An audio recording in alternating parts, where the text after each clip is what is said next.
বিএনপির কেন্দ্রীয় নেতা রুহুল কুদ্দুস তালুকদার দুলু বলেছেন, জনগণের আন্দোলনের ফলে ক্ষমতাচ্যুত হলে তারা আর ক্ষমতায় আসতে পারে না। পৃথিবীর ইতিহাস বলে, যারা আন্দোলনের কারণে ক্ষমতা ছেড়ে পালিয়ে যায় তারা আর কখনোই কোনো রাষ্ট্রে ক্ষমতায় আসতে পারেনি।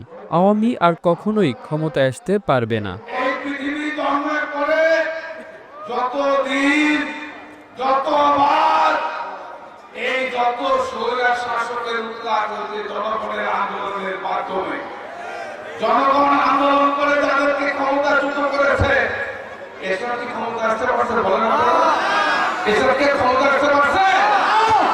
তিনি আরো বলেন, সকল মুসলমানেরা একমাত্র আল্লাহর উপর ভরসা করে, কিন্তু শেখ হাসিনা ভারতের প্রধানমন্ত্রী মোদির উপর ভরসা করে।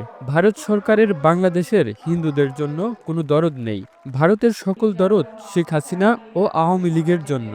কারণ শেখ হাসিনা বাংলাদেশের ক্ষমতায় থাকলে ভারত সরকার আমাদের দেশকে ইচ্ছেমতো লুটপাট করতে পারে। যারা বাংলাদেশকে নিয়ে ষড়যন্ত্র করে, একদিন তারাই পৃথিবীর মানচিত্র থেকে হারিয়ে যাবে। কারণ আপনাদের নেত্রী শেখ হাসিনা ও তো আল্লাহকেও মানে না, ও আল্লাহ তাআলাকে বিশ্বাস করে না। কারণ একজন মুসলমান, একজন মানুষ, একজন এই পৃথিবীর সৃষ্টির পর আমরা বিশ্বাস করি আল্লাহকে, আমরা আল্লাহর উপর ভরসা করি। আমরা যখন বিপদে পড়ি, আমরা যখন জেলে যাই, আমরা যখন অসুস্থ হয়ে যাই, আমরা যখন কোনো বিপদগ্রস্ত হই, আল্লাহর কাছে হাত তুলে দোয়া করি, আল্লাহ তুমি আমাকে মাফ করে দাও। আল্লাহর কাছে হাত তুলে বলি, আল্লাহ তুমি আমাকে ক্ষমা করে দাও, আল্লাহ আমাকে এই বিপদ থেকে উদ্ধার করো। এটাই আমরা মুসলমানদের তাই দাবি করে।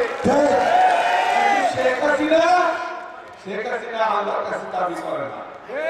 শেখ হাসিনা আল্লাহর কাছে না চেয়ে বলে, মোদি মোদি তুমি আমাকে বাঁচাও মোদি। নাটোরের ছাতনী ইউনিয়ন বিএনপির আয়োজিত পণ্ডিতগ্রাম উচ্চ বিদ্যালয় মাঠে অনুষ্ঠিত জনসভায় প্রধান অতিথির বক্তব্যে দুলু এসব কথা বলেন। এ সময় বিশেষ অতিথি হিসেবে বক্তব্য রাখেন দুলুর মেয়ে ব্যারিস্টার তাসনুবা তাবাসসুম রাত্রি, জেলা বিএনপির আহ্বায়ক শহীদুল ইসলাম বাচ্চু, সদস্য সচিব রহিম নেওয়াজ, যুগ্ম আহ্বায়ক দেয়ান শাহিন, জেলা যুবদল সভাপতি এহাই তালুকদার ডালিম, স্বেচ্ছাসেবক দল সভাপতি আসাদুজ্জামান আসাদ ও ছাত্রদল সভাপতি কামরুল ইসলাম।